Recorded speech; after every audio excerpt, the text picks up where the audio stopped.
crazy night. Just pulled an all-nighter. We're going to talk about latest NHL news and didn't really talk about the USA-Finland game yet. So looking at that U.S. game, I mean, Eichel with the Kachuk brothers, what a unit. And then Austin Matthews, Jack Hughes, you could watch those guys all night. So that was great. But a little B-town action with both teams. The Boston Bruins, it looks like they're going to make some moves. I honestly think coming out of Four Nations, whether it's Trent Frederick or as big as Brad Marchand, I think the only three untouchables are David Pastrnak, Charlie McAvoy, Jeremy Swayman. Beyond that, I mean, I think anyone's on the table. The other B-town, the Buffalo Sabres, I think Henry Jokiharju has a huge opportunity to show well at this tournament.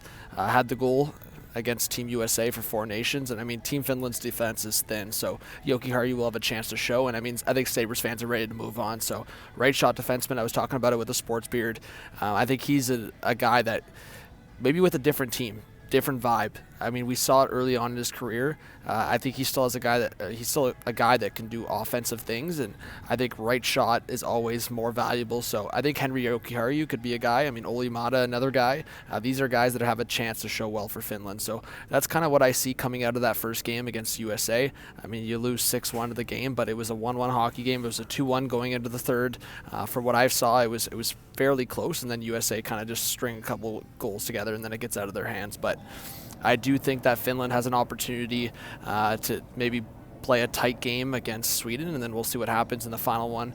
But yeah, there's going to be players that have the opportunity to show well for their trade value. And like I said, Jokiharju, Mata being a couple of those guys, but Joel Armia is another one that's going to be interesting to see what Montreal can get out of him. So, because I mean, here's the thing: a year and a half ago or 2 years ago, he was seen as a cap dump, and then he was like sent down to the AHL, and then obviously Armia's value has gone up. Has scored some goals. I think he's over 10 goals in the season or in around there. So keep an eye on a few of these guys. But I just wanted to talk about it quick. I mean, I'm at the airport here earlier than usual, but I've moved a couple airports over the night, and now before 5 a.m. Eastern time. So kind of crazy. But if I do sound a little whack, it's because I'm exhausted. So keep an eye on Team Finland in terms of those guys garnering value. And then I already talked about this on Bleacher Report, but guys that I could see traded out of Four Nations and how they could be affected in terms of their trade value. JT Miller obviously was already traded, but Brock Nelson's going to be an interesting one there,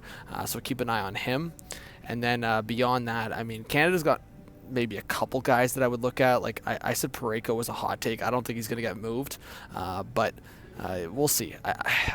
It's hard to really put Canada in terms of guys getting traded. I think like Marner's going to be the storyline in terms of pending UFA status.